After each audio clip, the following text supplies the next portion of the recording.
I'm Eileen Nash. Join me every week as we meet interesting people who will teach you new, creative ways to manage stress and embrace vitality in your life. Grab a cup of tea and join me for this adventure.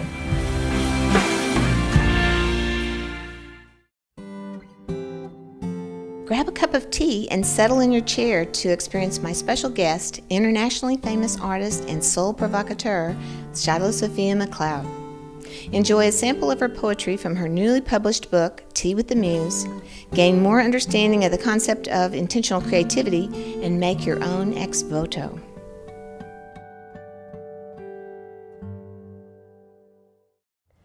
There are days when it seems life is too big for us.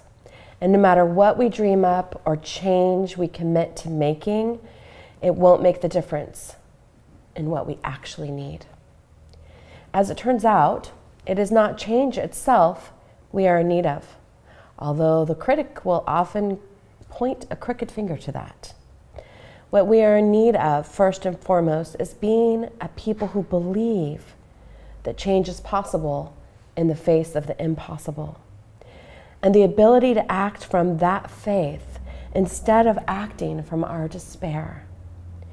We are destined to rise and fail and rise again, and to love and to hurt and to love again, to win and lose and win again, to create and destroy and create again.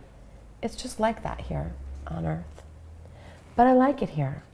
I like the mystery, this provocative, buoyant bliss of existence. As long as the poets can write about it, as long as the singers can chant about it, and the painters can paint about it, and the dancers can move about it, and the gardeners can plant about it, and the speakers can talk about it, and the lovers can make love about it, and the dying can praise it, and the living can live it, then the world will continue to turn round and round, and grace will dance with tragedy like she's always done. What we, the lovers of life, must do, and I mean must do, is express ourselves and our passions, express our voices and our images. It is our very substance that keeps the world from flying apart. So that is an excellent introduction to Shiloh Sophia McCloud. I'm here with Shiloh today because she is one of a big influence in my life.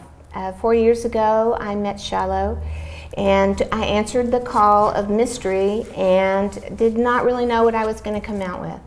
You never do you? No, you don't. And so Shiloh's been teaching women, children, many different people for several decades. She's been your reverend. She's published many books. She's spoken at the UN 3-4 years in a row, and she is an advocate for women and children's rights.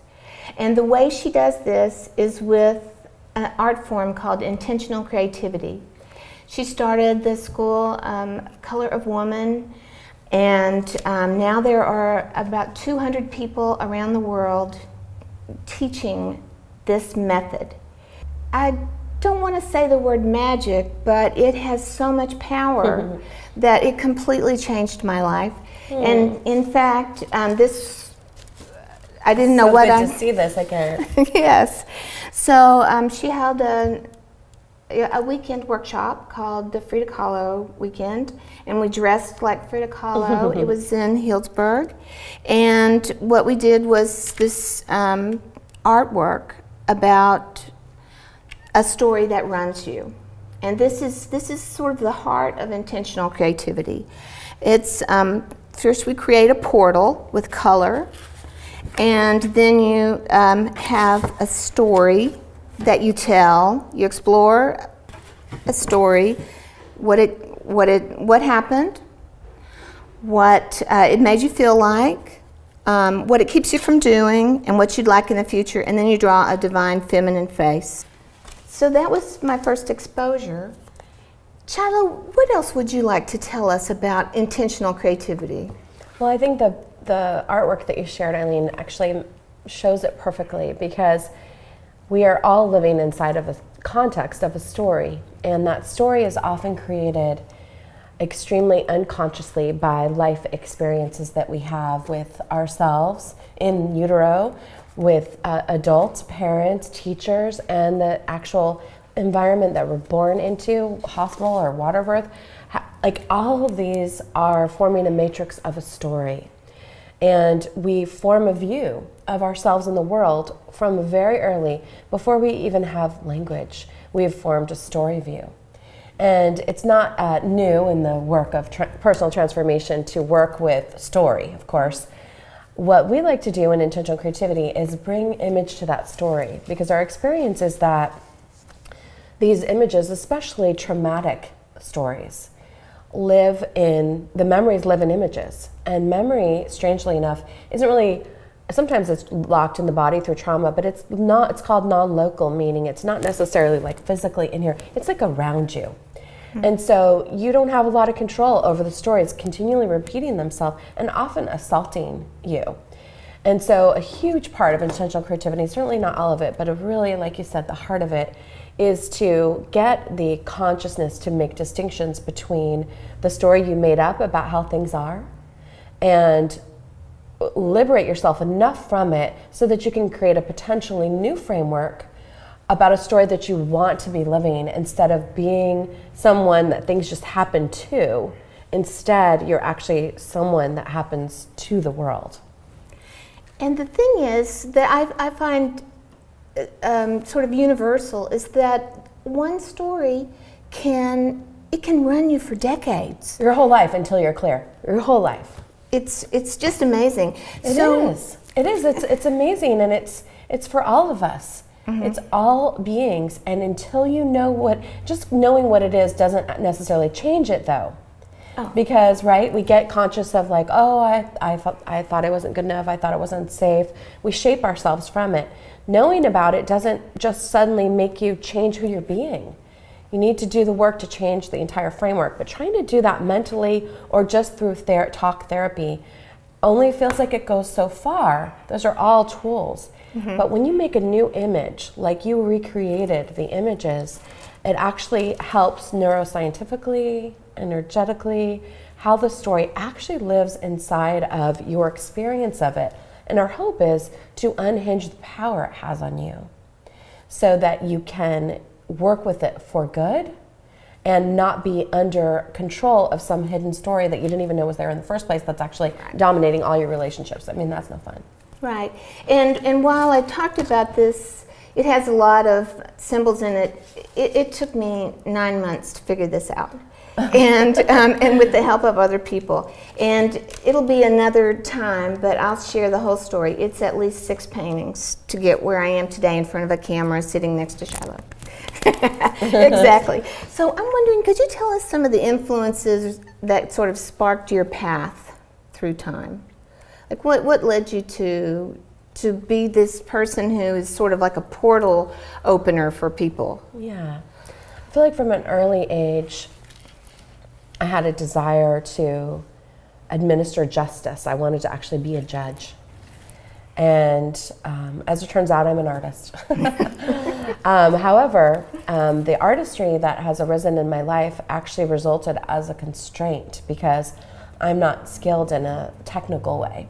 And I sort of got by for many years on just my creative mojo and didn't really realize that I wasn't a very good artist in the eyes of art until I actually got to art school. And then I realized, oh no, I don't belong here. I don't know what this is. I don't even know what is this stuff that people are talking about.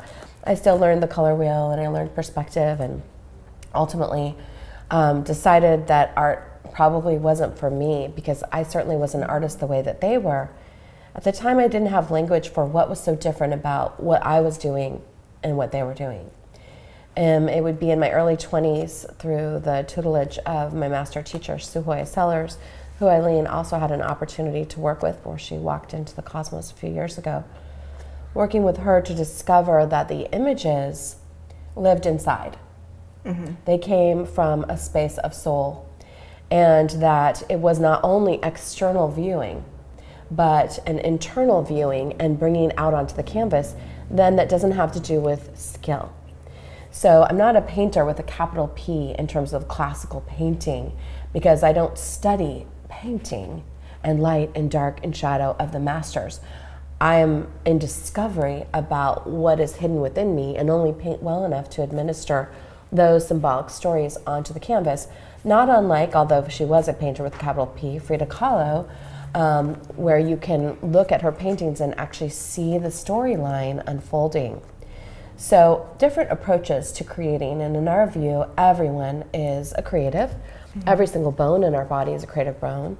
There is nobody who is a right or left brain person. Right and left brain don't actually function that way. They both do both. It's just that the left brain works with parts of a whole and the right brain works with the whole, and they work together. But we really aren't these sort of divided types in the way that everybody loves to categorize themselves.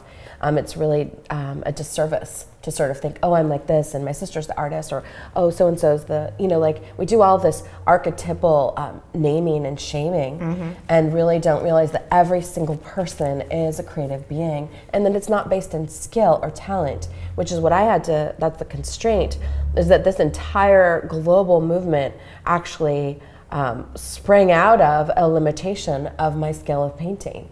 And people are like, oh, you're a good painter. Like, I know, I make beautiful paintings. I've sold millions of dollars worth of paintings. I'm not saying anything against my paintings, but I'm not a classically trained painter, and I can't administer life the way that it is, only from within. So we really work with also people's own conditions and constraints, and help them to turn those constraints into victories, because the thing that limits you is the thing that's going to make you strong.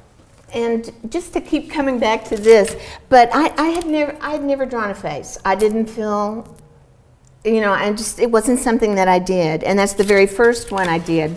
But it's a step-by-step process, and actually Sue helped me with the hand and the face. But this piece of work transformed my life, and how did it do that? Like, what was it for you when you say that? What are you referring to? My core story, it's actually multi-layered. Yeah. I came to believe things about myself, that I was a mistake, and I had heard that, but it was actually a deeper story. I had a lot of surgical procedures when I was from an infant until I was around 5, but I wasn't even tapping into that. This just helped me get in touch. And it was the color, yes. I actually worked with a therapist over this particular piece, and then I did a huge painting of me as a little child. But I've come to learn the much deeper story is actually what was going on. It had to do with the sort of violations of my body. Yeah. And so that's like held in my tissue. It was very interesting. It is, and it's interesting how much those early experiences shape us and inform our physiological, neurological structures. There's no structure that isn't impacted. If you think of yourself as this fragile being inside of a matrix, like a network of experience, and you're developing and shaping yourself based on the contextual environment in which you are being raised up. So as you're growing and evolving, these things are growing and evolving with you. So to really make a change in how you are occurring for yourself, it's like the first layer is, so like many people who were conceived were told they were a mistake jokingly. They had no idea that their parents were actually causing a potentially lifelong hazardous thought of like that I wasn't wanted, right? They weren't meaning that necessarily, because they obviously kept you, and here you are. But beneath the mistake and beneath that, there's these other unconscious thoughts. So for you, getting conscious on the unconscious thoughts actually has helped you create a new story, which I'm seeing right now is what's making this possible. Exactly. I mean, you're a nurse. I'm a nurse. And you're teaching art and doing art projects all over the world, and now you are bringing independent creative media to the world through your TV program. Thank you. And the thing I'd like for people to start to understand is that anybody could do this.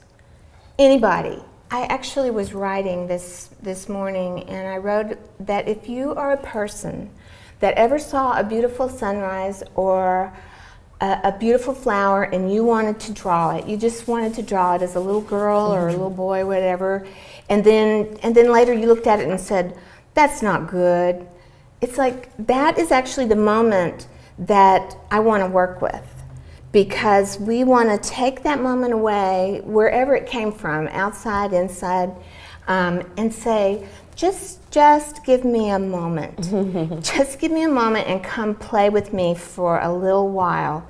And I left being an ICU nurse. I loved the ICU, and I left because I gave too much and I was completely burned out. And then I went to another area thinking it would be different. And of course it wasn't. It was the same thing. And it's all these ways I tried to control it or then escape from it, it didn't work. And the way is, this actually is fun. Yeah. I have so much fun. I kiss my paintings. It's crazy, but using play to move through traumatic story patterns. Yes, actually, I'm a really playful person. Yes, you are. And so are you. We've been to Paris together, I know. Yes, we painted in Monet's garden. And so one of the things that I know from my own story, but other Cosmic Cowgirls and Color of Women teachers, is that I see people can manifest a new story. So that is part of the process. Is once you start to play a bit and then you start to want to access some of your story, however it comes through, then you're able to move that out of your body and your psyche to a certain degree, whatever degree is actually right for you. Exactly. And then, but that allows, it kind of creates a little vacuum, and then you get to choose what you bring in. That's that thing I love about you. That you taught me. Yeah, if you imagine, let's just do a little exercise. It's just a mental exercise, but it works with the visuals around your physical body. So for a moment, just take a moment and imagine that the stories, the primary stories that have shaped you, are sort of around you, like a peacock or a fan. They're just around you. And some may be, whatever your parents told you about getting here. Maybe a time that you were shut down as a creative in school as a child, or a time you were bullied, or a time you had success. Maybe the first time you had your heart broken, or you fell in love, first job. What are some of the stories? And just take a moment and just jot down just a couple stories, and you don't have to think about it too much. They're actually just right there that you feel like have shaped your identity. And you just say, self, what are the stories that are existing around me right now that are appearing in this moment? You can almost read the images. If you look with language, sometimes you'll see words, but if you look with images, you can see yourself almost as if you're watching yourself as a little child receiving these different messages. Just name 3 or 4.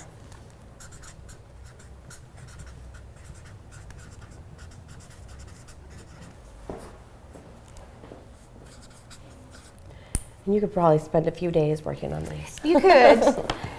And then we're just going to do a practice maybe with one of them, about 1 or 2 that allows you to change how the story image actually lives for you. So if I were to take, I'm going to take a pregnancy and birth one for myself. So I was conceived during a party of my parents, and they were on mind-altering substances.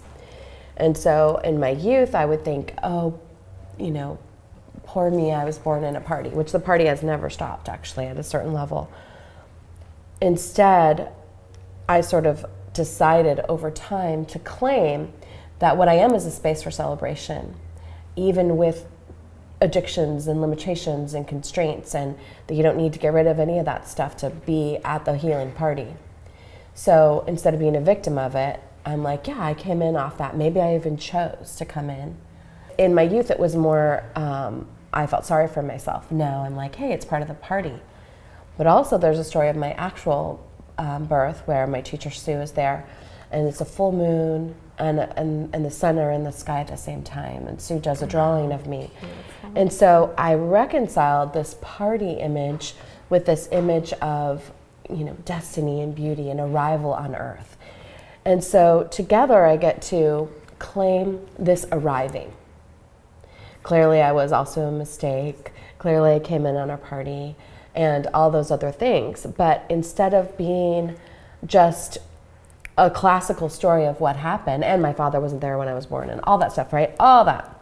Instead, I claim this sort of notorious entrance and work with it in such a way that it actually before shaped my identity negatively and now shapes my identity positively. In fact, my father, who continued to take drugs, really his whole life, said to me, Shai, it's just so amazing that you and your sister decided to just be so amazing. Instead of blaming your parents, you could have turned out terrible and blamed us for everything and it would have been justified, but you didn't. And I just want to say that's so cool. And it is. There's so many ways you could work with your story and use it even. We often use also the stories as excuses for how we keep ourselves small. Mm-hmm. So for you, do you have a story that my mom used to say that I was a mistake. And she said it in a joking manner, and we'd be at, at the cleaners or wherever.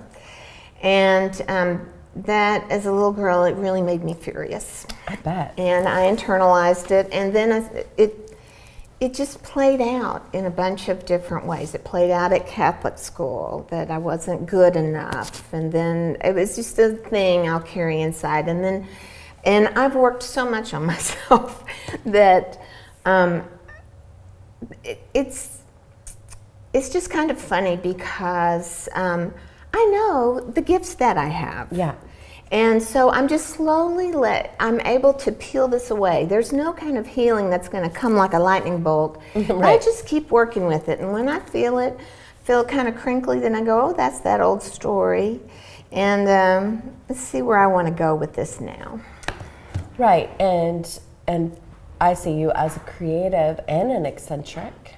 Yes. And so sometimes when we're overcoming those stories, the resiliency we create in the overcoming is what's created you with having the gifts that you have.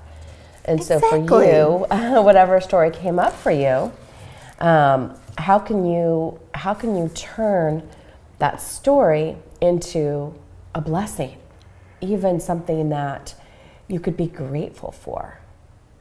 And you can actually look at the image, and in other episodes you probably have other painting processes. In our longer painting processes, we would actually take this story and we would paint the difficult part, and then we would paint the transitional part. Absolutely. And so for you want to take that story and also to get conscious, what have you made it mean, and including what are some of the impacts that you've had, the relationships that you chose. Like if you're a mistake, who do you choose for your partner? If you're a mistake, if you come in on a party, who do you choose? People who have addictions. That's what I do, Yeah, I picked more. There were mistakes. And so anyway, but I fixed it. Right, you transformed it. And so you wanna transform the story for yourself. And then if you feel like it, you could also just do a little drawing of the transformation. So just take a moment, having in language clear, an image clear, the constraint or the difficult story, and what it looked like. And just through cartooning, and this isn't for anyone else to see, you're just going to move it. And if you've ever seen the ex votos, you can even Google ex voto. Out of Mexico, and Frida Kahlo was a collector of ex votos, which is what inspired the book.